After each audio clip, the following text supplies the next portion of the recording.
Welcome, Kevin. Hey, Today we're going to look at the Menagerie, Part 1 part one. of the two-part episode. Shades of Galaxy Quest. Yeah. And it was directed by Marc Daniels. This guy is great. They hire him back because he solves problems. I mean, Is that right? Yeah. yeah, this guy, haul him in there. Written by Gene Roddenberry, and it was aired November 17th, 1966.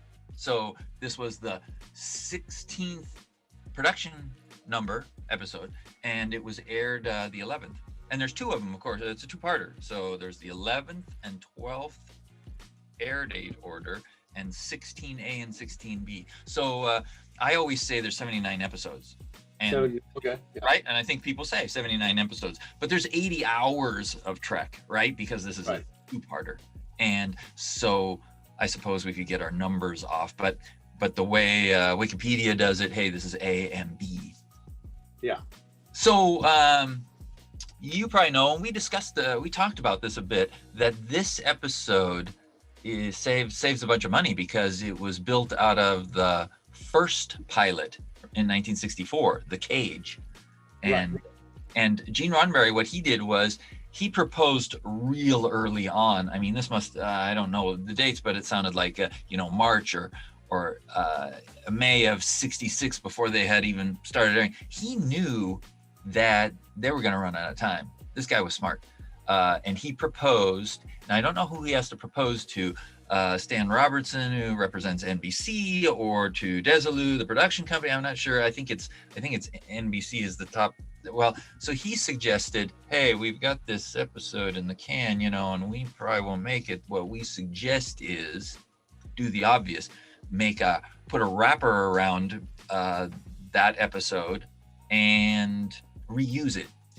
And I think there was stipulation to that fact after they thought about it, NBC, or they said, yeah, we already paid for that one. So we want to see the new characters featured in at least 50% of the time. Okay. So Gene Roddenberry wrote to John D.F. Black, I think is the guy who does some rewriting. He's doing Mudd's Women, and he says, hey, you should get on this and write something. Here's my ideas. And as things go in the industry, Gene Roddenberry says, I don't like that, and he rewrites it. And John kind of senses something's going on, and he submits it to arbitration. Oh, is that right? This happens all the time, right? Who gets the Right. credit, right? How much money are you going to get? What percentage Right. scores? And he figured, John D.F. Black says, it's a no-brainer. Gene Roddenberry gave me the idea. I ran with it. I wrote it, and then Gene comes along and writes something different. Obviously, it comes from me, so he just submits it the way it is, not with any comments. Gene Roddenberry, on the other hand, submits something with comments to arbitration. Well, this is a fabulous idea. It's just so cool.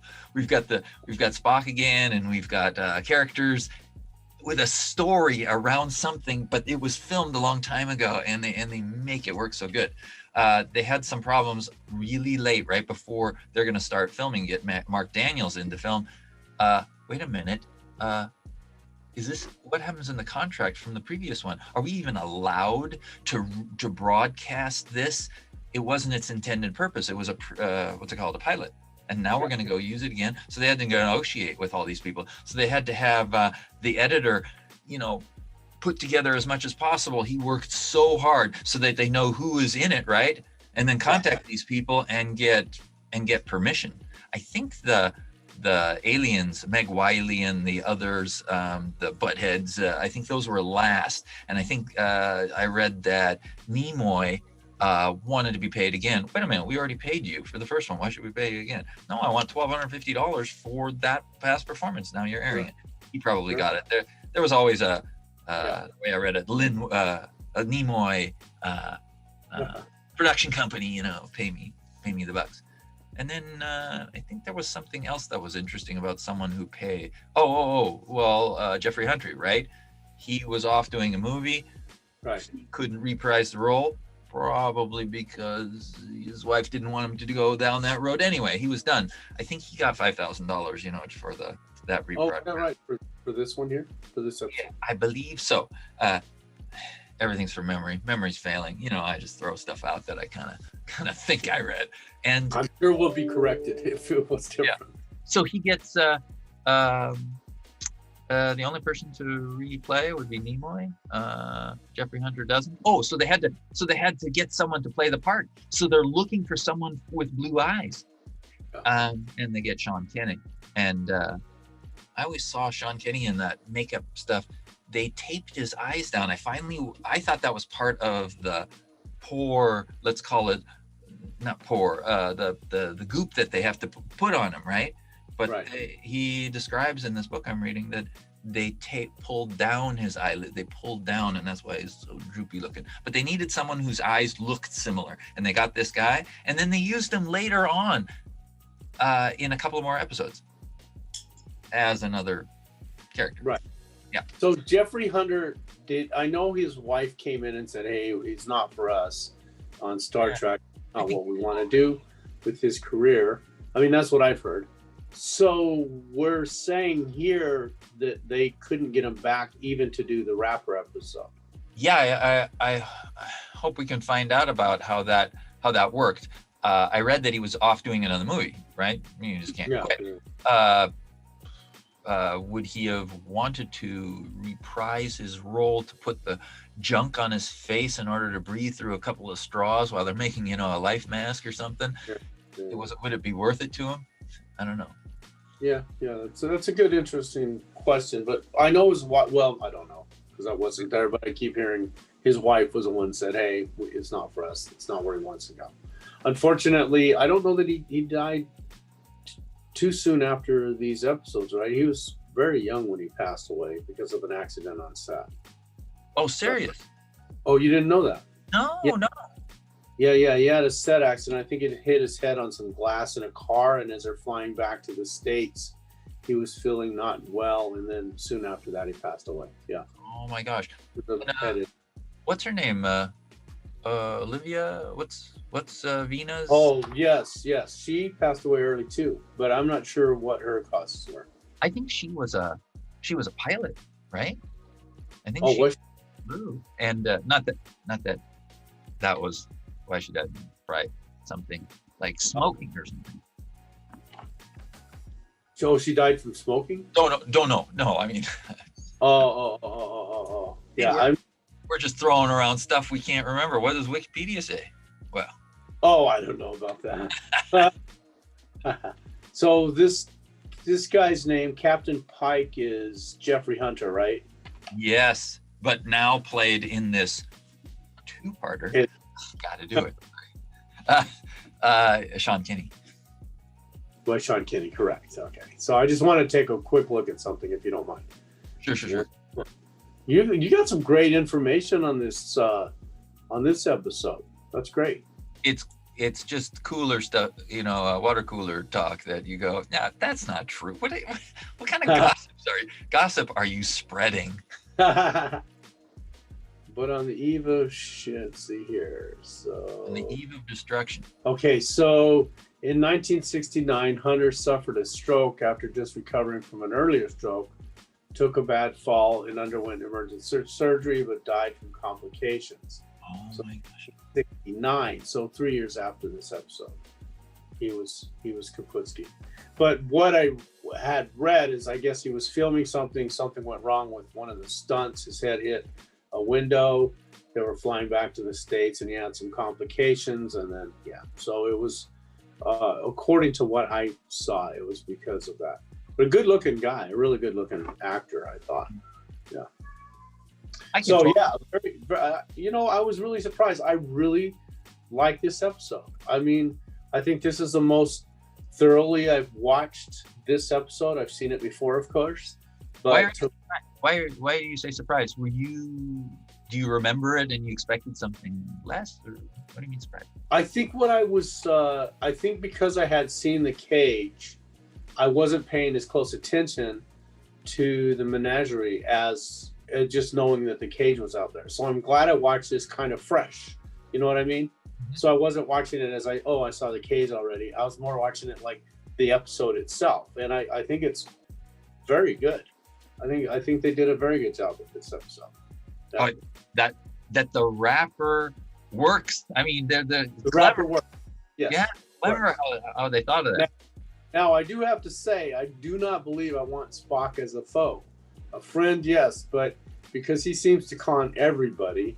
Kirk is looking at Spock, and he's like, well, of course he's stoic. And we know we've watched the episode, right? So we know he is guilty as heck. Now, he's being forced to do this, right? To a certain extent. We don't know how much he's being forced to. When he says to Captain Pike in the wheelchair, I have to do this, is this because he likes the captain so much, or really the Talosians are controlling the show and saying, do it? Or in my opinion, I think it's liked it, because when he says, how long were you with Pike? And he says 11 years, 5 months, and 3 days, or whatever the number was, something like that. It just showed to me, at least to me, it said there's a lot of dedication, because he spent such a long time with this captain that he really liked him. And then Kirk, was saying, well, I just took over, I guess, the Enterprise from Pike. So his was just a transitionary thing, Captain Kirk's, whereas Spock had a history. And he also knew what the Talosians could do for Pike. So is Spock taking advantage of the Talosians, or the Talosians found out and they're saying, we're come hell or high water, we're going to do this right, and we're going to fix it for Pike, and Spock just happens to be involved because they know that they can use him. I mean, they can. Which way you think that their original from 11 years earlier, or however many years earlier, was the same? From the cage episode to the rapper episode to the Menagerie, do you think their intention, the Talosians' intention, hadn't changed? But they didn't really want him in a cage. They really just kind of wanted a companion for this poor girl that they had picked up, right? Well, wait, hold on. The cage, they just didn't want a companion for this poor girl, my opinion. And to the Menagerie here, I'm inclined to think that the Talosians wanted to do right. They learned something from Pike when he almost blew himself up. Okay. So now they're just trying to make right. I think so. I don't think it's as much Spock going, I'm going to go, I like that captain, I'm going to go screw my entire career up and do some crazy stuff just for him because the Talosians can do that. I think that's so you think there was more Talosian control? Yes. Okay, so why do you think the Talosians got back involved? Because they learned something back then. Yeah, but why do you think they care at this point? It's been 6 years or however many years? I don't know how many years. I'm sorry, I should look that up. This is a dying race. They care. They learned. This is a big deal. They're not taking advantage of people, species anymore. They are going to teach. Here where the human was said, I'm going to die rather than stay in the cage. And I think he woke them up. I don't think they're the way they were. But my question again is, I understand they had an arc, okay? But my question to you is, why engage at this point? Why they have hundreds and thousands of people that they can engage, and why Pike at this particular time? Right, and I was just simply thinking, I was just focusing on, hey, he was the story, therefore we're going to go make things right with him. You're absolutely right. They screwed up a ton of, even Mr. Birdman there in the cage down the cell there that they could see. They screwed up all these people's lives. Why? Yeah. Why Jeffrey Hunter? Because he acted different. He took his phaser and said, "I'd rather die." Serve in hell. Ruling. So I have a question for you. So we're never really going to cover the cage in our episodes on this particular channel, are we? Or are we going to cover the cage in an entire of itself, the original pilot? Sure, I think there's some things to discuss because Roddenberry takes it on the road, black and white copy. I mean, there's lots of, well, I guess what we can. So we will do a cover cage. Sure, why not? Because I think, now I don't know the date, but something like 81 is when it was shown to the public. Okay. Right? Okay. Probably, or maybe near 87, next gen, something, 80s, right? they actually showed it on TV, even though they should have showed it. Well, it was a pilot. Oh yeah, Okay, cool. and the cage, we don't see all of the cage Right. in here. It's chopped up. It has to be 50-50. The agreement was 50-50. Oh, and remember when we were talking about the people who directed and they got credit, right? Yeah. Butler, who did the cage, got credit because the second half is skewed towards the cage. Right. The Menagerie, the same. And who's Marc Daniels got credit for the first half. That was an agreement. It was like, well, a logical agreement. And the first half was skewed more towards the rapper. So that's how they split it up. Cool. So what else do you have on this for your trivia on this episode, or what you liked or particularly didn't like? Or So he says, what's his name? What's Mendez? So the real Mendez, not the fake one, not the right. He says you don't. Well, we don't know that yet, though. So we we're jumping ahead to part 2. Yeah. You don't actually know. There's been subspace chatter about it for months. So it's like, okay, I'm your superior. I'm a starbase commander. I'm is he Commodore? He's Commodore. And you haven't been listening to your gossip on subspace? You don't know? I mean, I'm gonna demote you, Captain Kirk. Nah, I don't pay attention to that crap. That's my first officer. No, wait, that's someone else's job.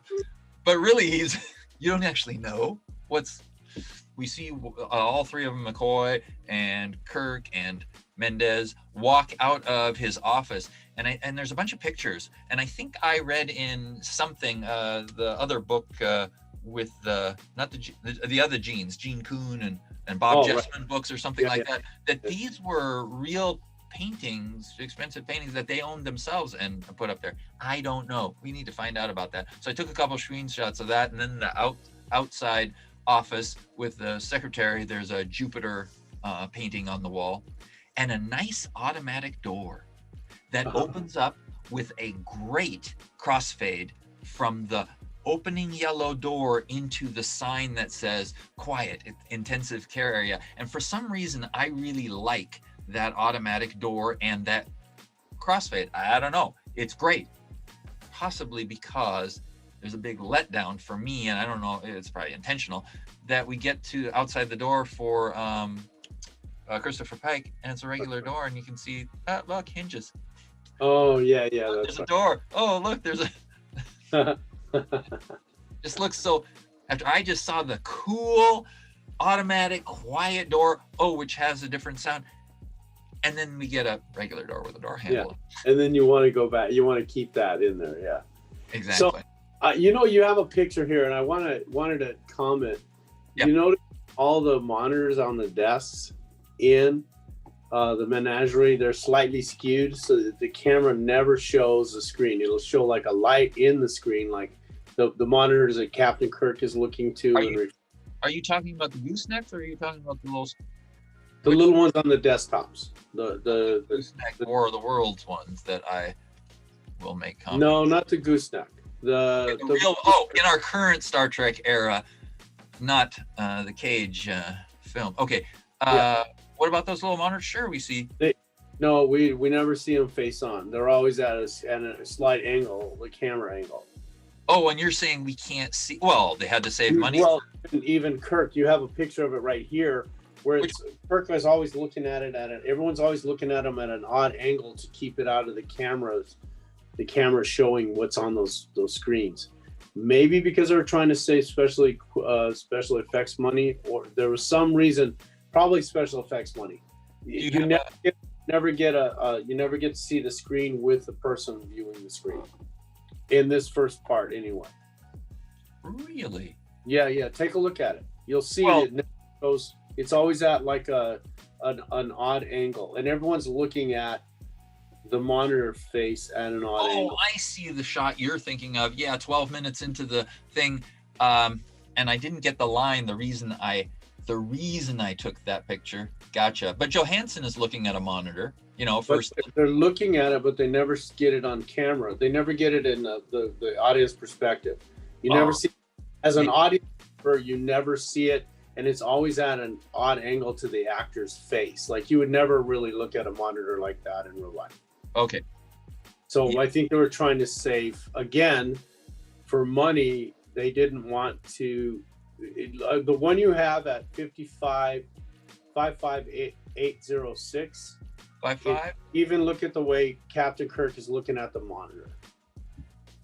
And you know that they can move those monitors because they've already done it. 55806, War of the World's Gooseneck. And there's your gooseneck sitting on the desk. Yeah. Oh, I see. Yeah. And I took it as the War of the Worlds. You're saying, hey, we never get to see those monitors. Very interesting. Yeah, sure. And look how he's looking at it at an odd angle. And as I believe in this shot that you're looking at here, when they're moving the camera around to Kirk, they stop short of looking at the monitor itself. Mm-hmm. So it's just take a look at it at some point. And on your next comment, I'm not sure. Well, that's true, of course. Well, I have nothing to say. Oh, their argument between Commodore. Oh, yeah. Commodore says, well, Kirk yells at him and says, well, I would have let him take vacation or, or help the captain out or whatever, of course. And then, well, that's true, of course. And it sounds like he's trying to yell. He has lost some of his argument, of course, because Kirk has come back and says, of course I would have given him the time. He can't be Spock. Well, that's true, of course, says Commodore Mendez. And the way he says it sounds almost like he's about to bust out laughing. Well, of course it's true. A redress of the engineering. They put those. Oh, that's right. But that's just that. So that's the IT room. That engineering as an IT room. Is that right? On Starbase 11, exactly. But we yeah. Where Spock is just skulking around. I'm gonna back way up though, because I wanted to make a comment about Miss Piper. Yeah. Before they're in the opening shot, she's staring up at the sky like she's gonna see these beam in, and we already know the beam never starts up in the sky and then materializes in front of you. Yes, I agree with you. Materialization. It was an odd choice to get her to be staring up at the sky, I thought, as well, where are they coming from?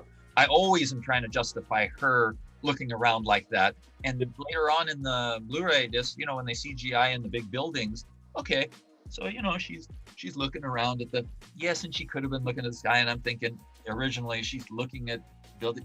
Of course yeah, that's true. I mean, it just seems like she is kind of staring off into somewhere, but it looks to me like she was trying to find their whence they. What I wrote is whence they've come. Like, where are they? It's like, because she could be going out there a little bit late. Yeah.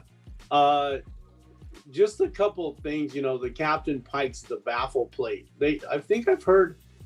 Maybe not in Star Trek, but somehow I do believe I've heard the baffle plate being loose. Well, I didn't. Wasn't it in Charlie X, right? Charlie blew up the baffle plate. It was going to go anyway. Yeah. So they used the baffle plate a little bit on this one. So I would just kind of wrote a couple this really quick observations. Spock steps in, and we just talked about this. Like, was it the Talosians or was it Spock that took this thing? And I just thought, Spock kind of comes in there and he just takes action and says, okay, let's do this. But you're right, there's some definite influence there. And we know that later in part 2, but we don't know it in part 1 yet. So. Yes. We also get is, I have to do this, right? Doesn't he say, yeah. I have to do that? Well, but we don't know self-motivation or, yeah. Yeah, exactly. And then you're just talking about the IT room. That might have been what sparked me. So Spock, I think it's hilarious where he's going stealth in the IT room. And he comes around the bend, and at that moment, the actor has to turn away. I didn't notice him coming around the bend there. And I'm going to give you the famous Vulcan neck pitch. So I'm going to give you my one thing. I may have another the harsh thing to say, but when he comes around and the second crew member in the IT room says, "You're cross-circuiting that." I'm IT tech, and I worked on heavy load equipment. And there's no way in hell anyone would ever look at me and see if I was cross-circuiting something. It just to me, it's like doing a magic trick and someone knows how it's done, right? But it's not an obvious thing, and so it was not. There's no way that Spock could have cross-circuited a thing from where he was at, on the front of the equipment panel. You can't cross-circuit from there. Yeah, the panel open. He was working in the thing. No, he was working in front. Remember, he's on the front of the panel at that moment. Oh, he did have it open where he was flipping the dip switches and stuff like that, but then he had it closed and he was working on the front of the panel when the guy comes around and says, "So you're cross-circuiting it," you know. So that guy's brilliant to know that. I just like, okay. Then he also puts that guy down, right? He does, but it's more of a fight because remember they keep asking. I think it was to give Uhura the time to question Spock or question what's going on, and Spock couldn't feed the recorded message to her because he was in the fight. Spock gets smacked a couple of times, and eventually he pinches him also. Now he's got two guys on the ground. Yeah. And later on, he beams Chris Pike out of his room. Yes. So let's see here. Oh, so they go into warp speed, right? Can I ask you a question? Like I said, I was looking at Spock. Is he a friend or foe? Because if you have him as a foe, you're screwed, right? Spock, you don't want him as a foe. He would I don't know about for you. You're a very smart man. But for me, I would go, in 3 weeks, I would go, what just happened here, right? Because he's so good at what he does, right? Oh, yeah. He fooled everybody. Yeah. He's so good at it that you're just like, what? You know? So I thought that. But here's my question to you. How fast is a shuttle? If they're able to catch up to the Enterprise and the Enterprise is in warp speed, these shuttles are amazing little crafts, right? No, right. They didn't catch up, but they couldn't catch up, right? I mean, they're going to leave the solar system and they're around mass. I believe that they can't warp they can't warp as, right next to a planet. They need some distance.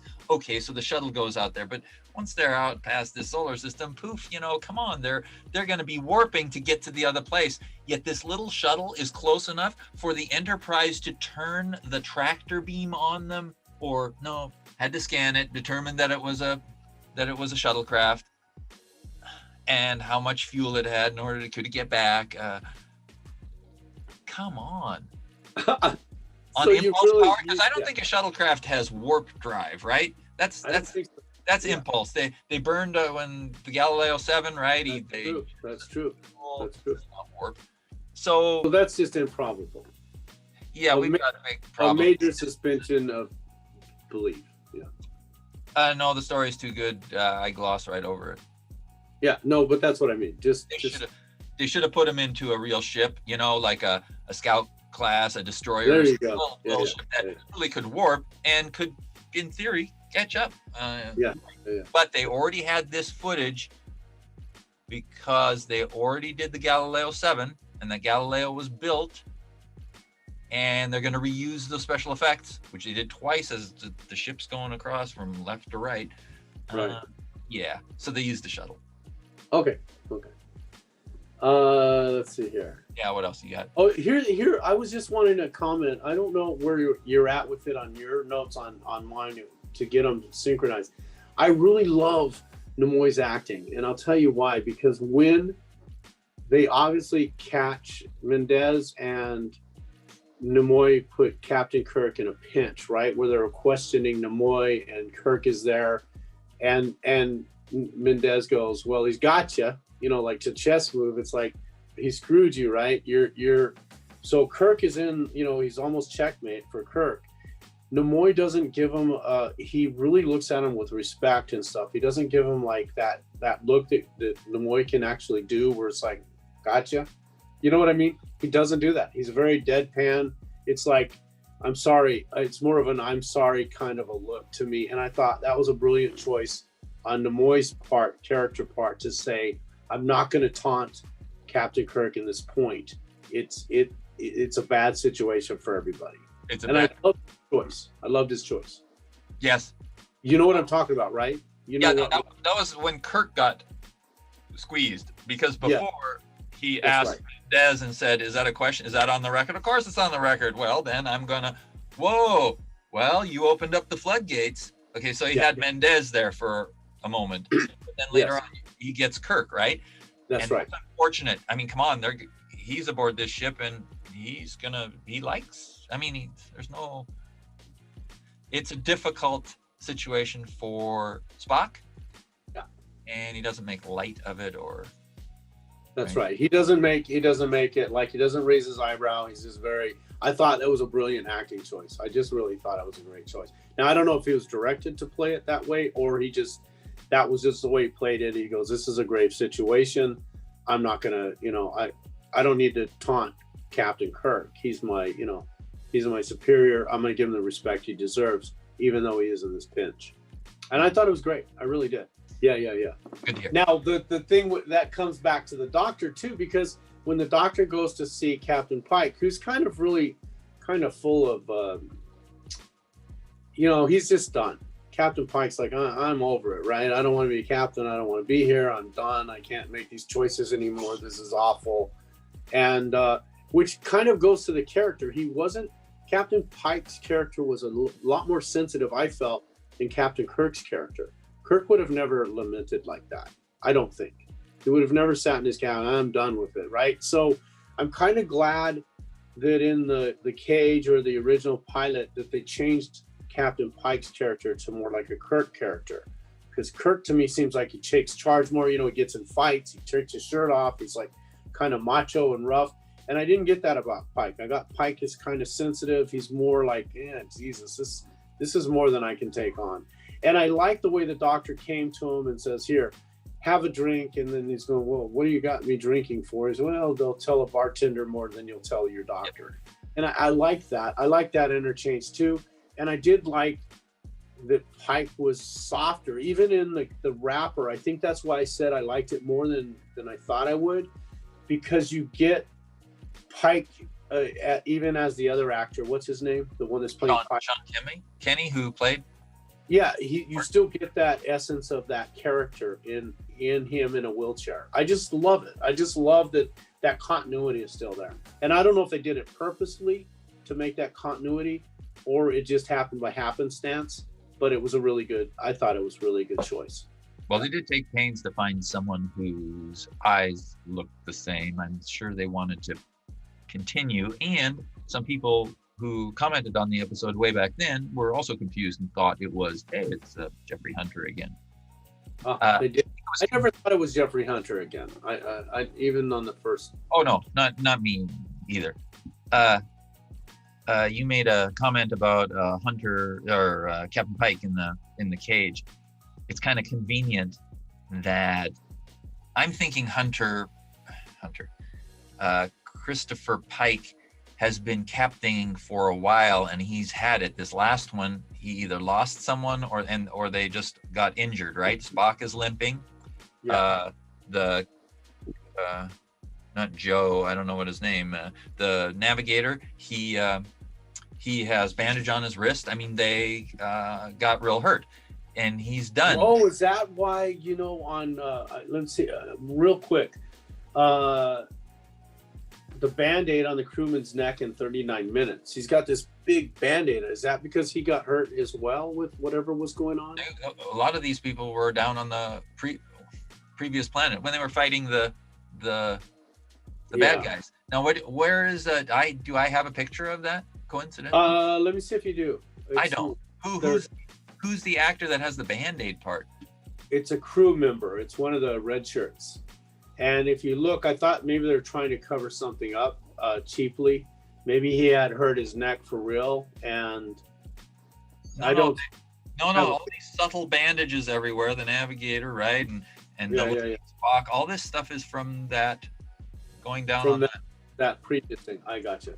So then they have a big Band-Aid on the on the crewman's neck. Yeah. So yeah. Nice and convenient that the Cage has the captain, Christopher Pike, be kind of done. And you're saying, hey, that's not the way the captain should be for the show.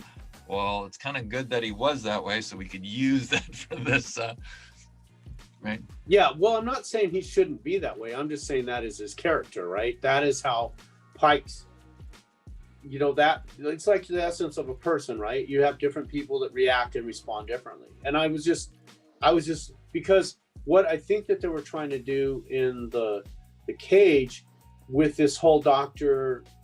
Captain Pike interchange is give a lot of backstory really quick, right? It was the original pilot. So they're just giving a lot of backstory, and that their backstory continued into now where he's saying, look, I can't take this anymore, right? I'm done. So I don't think that he shouldn't have been that way.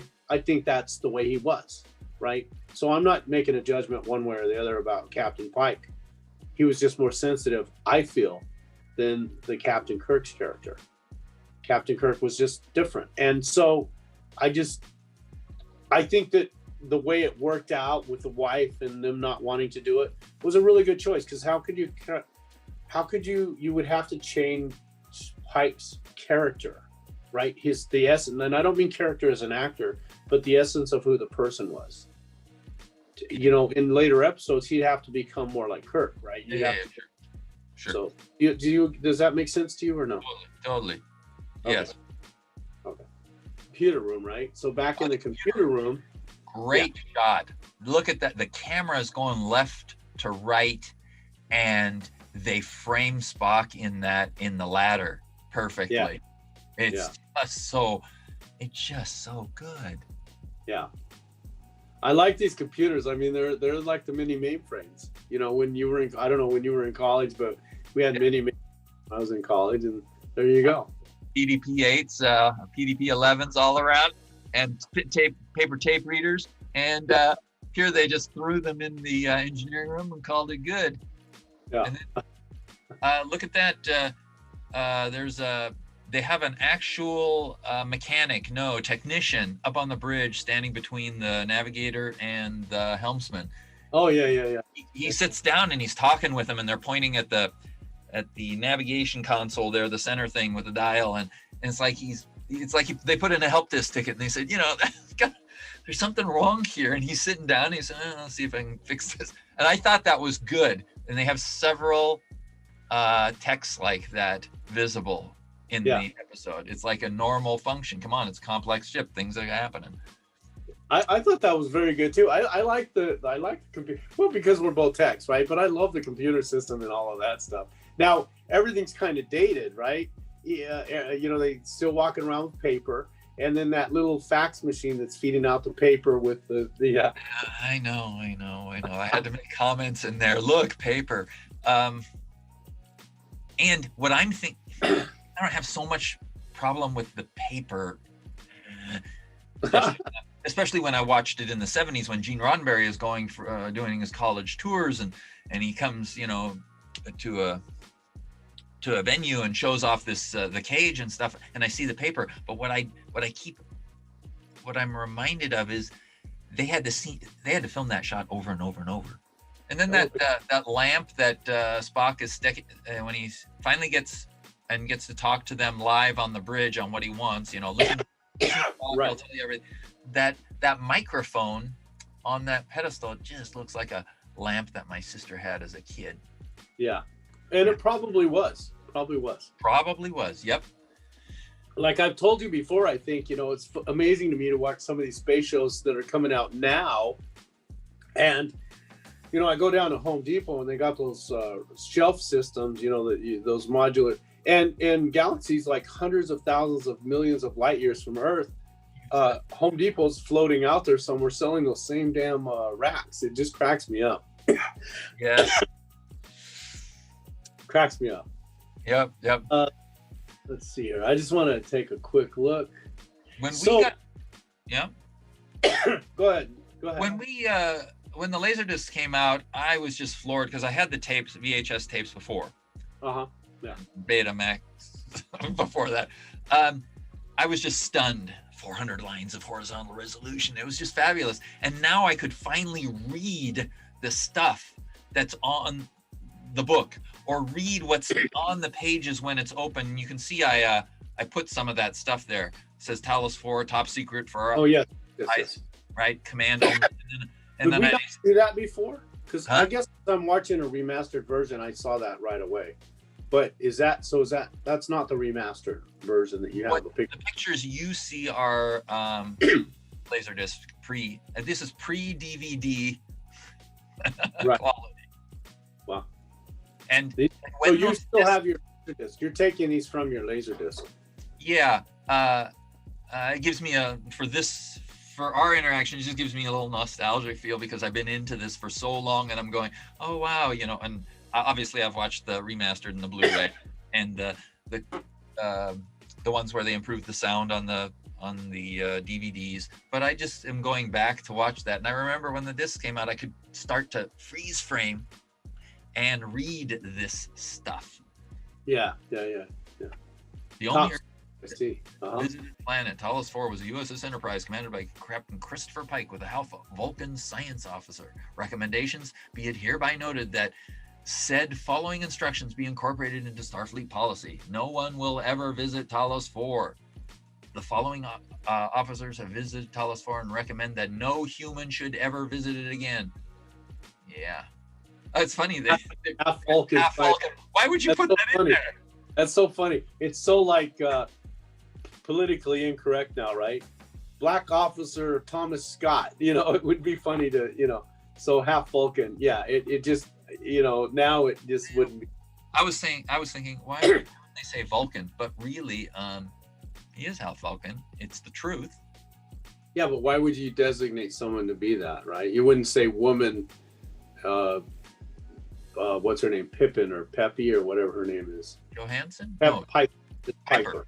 Piper. And you have a picture of her in the next one, but Miss Piper, woman Ensign Piper, right? You would just say Ensign Piper.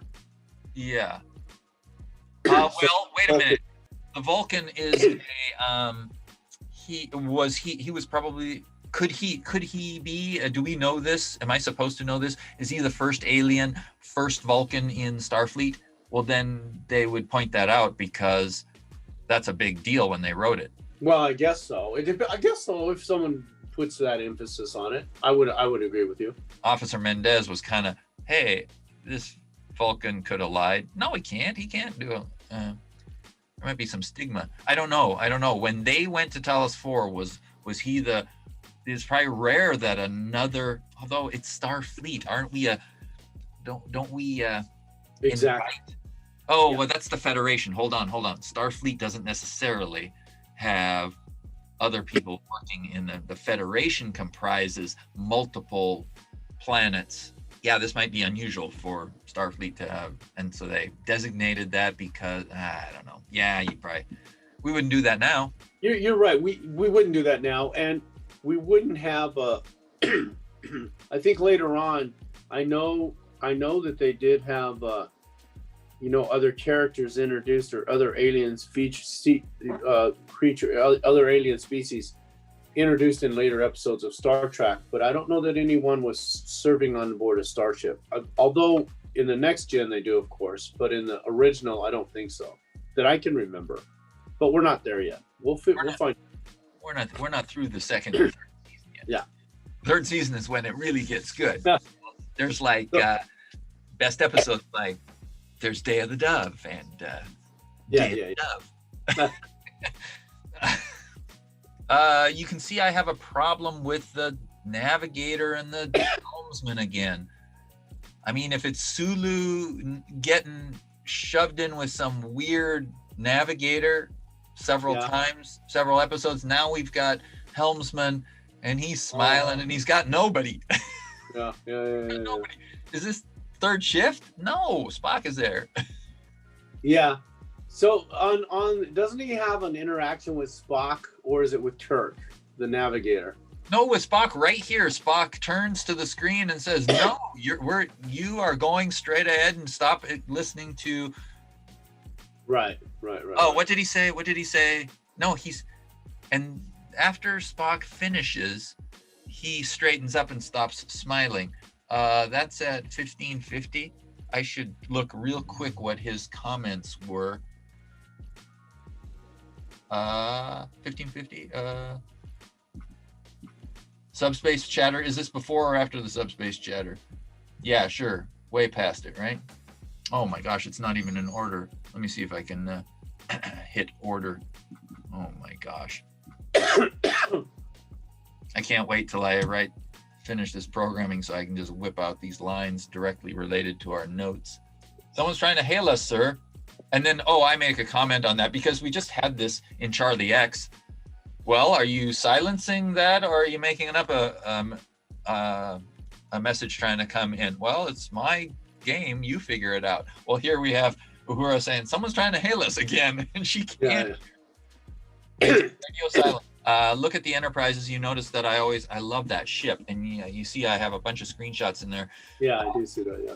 But I'm trying to point out to you as the newbie that we have the same ship, different ways. So we have the ones with the holes at the back, and the other ones with the big balls at the back. Right.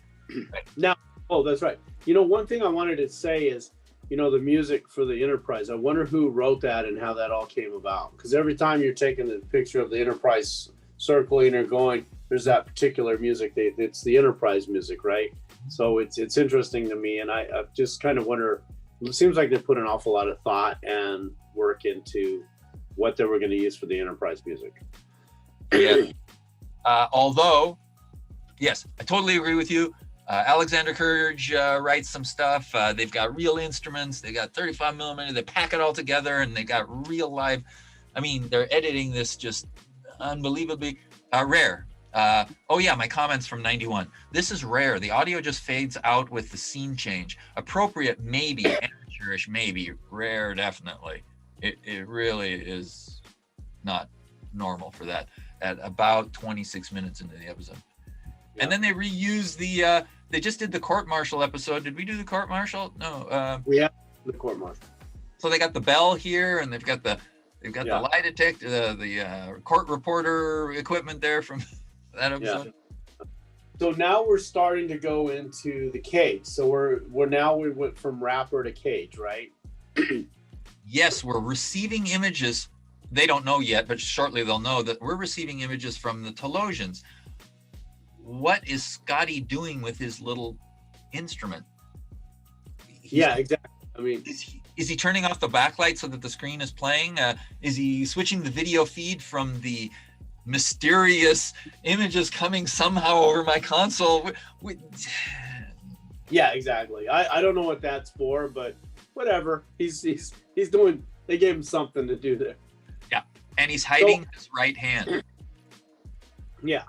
And the old bridge is in silver and black, or gray and black.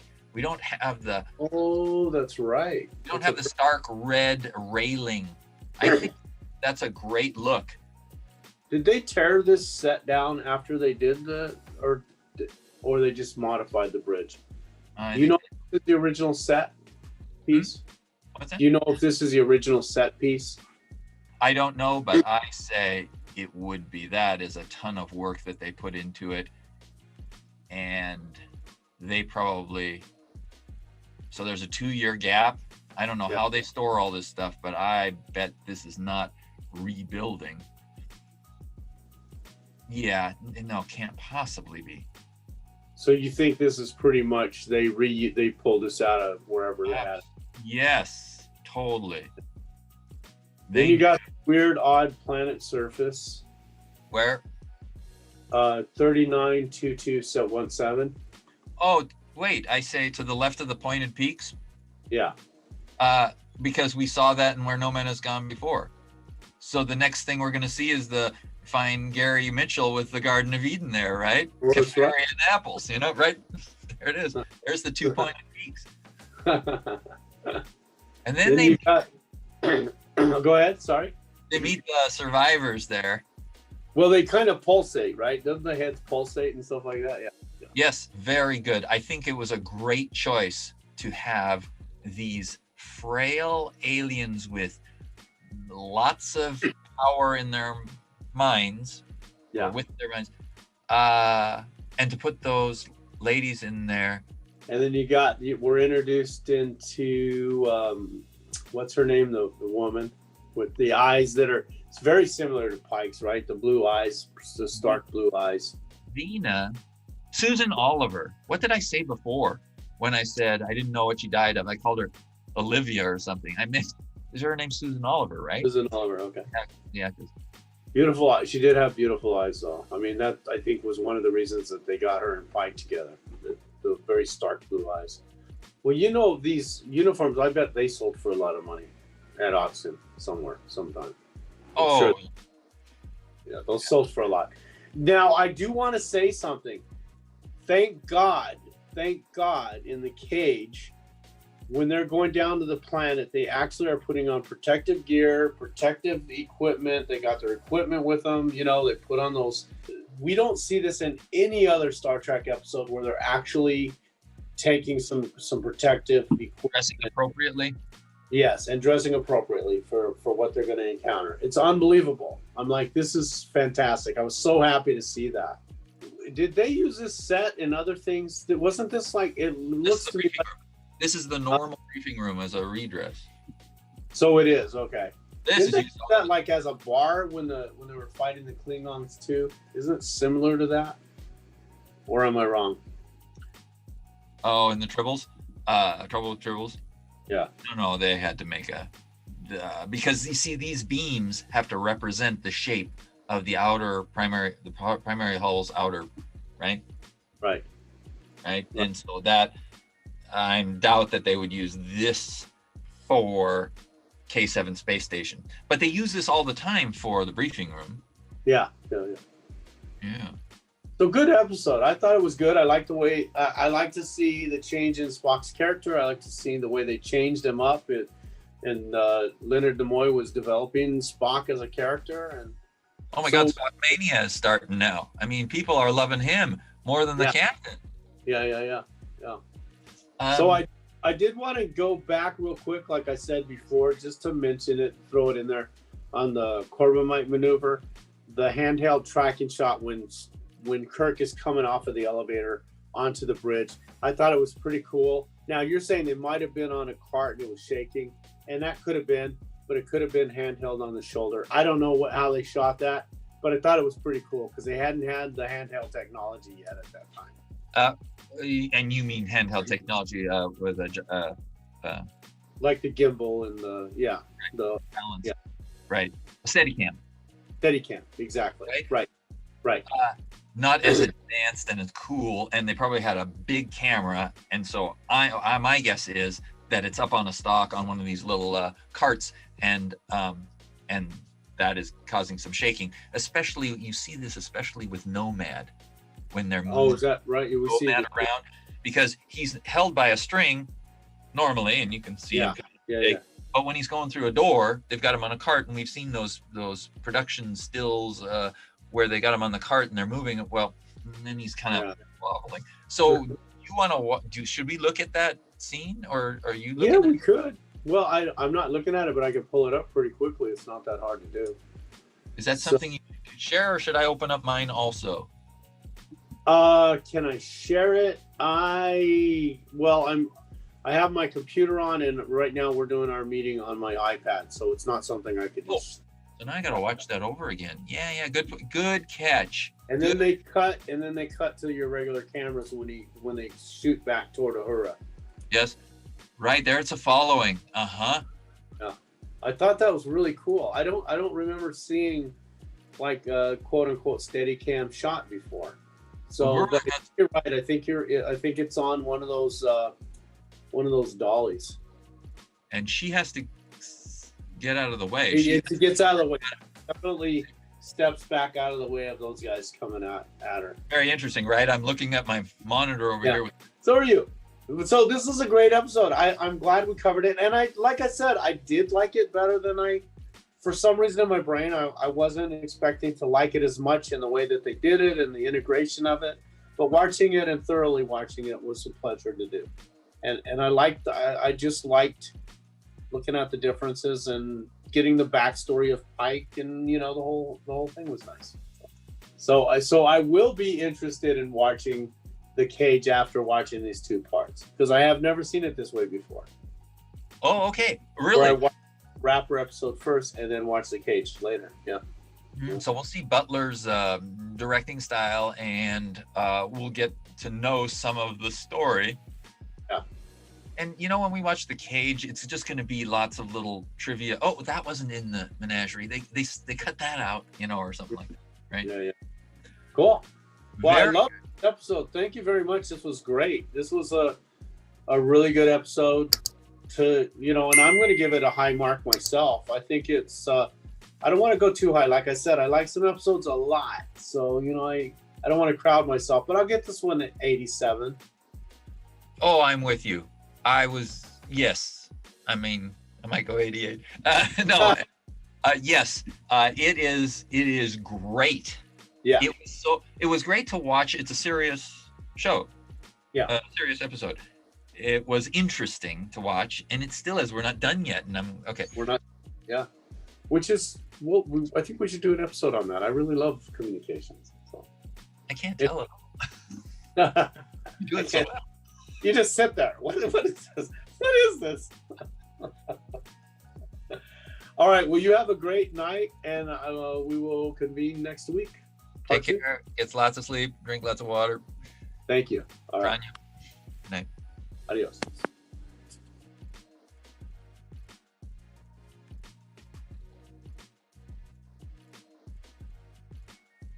Yeah. Cage is a cage, Jim. No, wait. That's not the right episode. But it's like, get your mind on the job. They're going to appear on this platform right here. The Hulkin, and it looks to me like it's the Hulkin. What episode is that? The Hulkins. Mirror. Yeah, Mirror. That they're landing on a pad that looks like that, or is it exactly that pad? Oh, yeah. Pay attention. They're going to be right there. Well, the Vulcan death crypt could be. It could be. But he's defeated and always not suspension of disbelief, but I find the way he says it is like, well, I can't describe. I keep going up and down because I'm looking at different. There's everything, right? Yeah. Oh, man, 3 or 4 steps. That paper, they got to stuff it back in again, and it's getting crinklier and crinklier. It's not the perfect piece of paper off of the roll. This is what's my problem. It kind of comes out sideways. So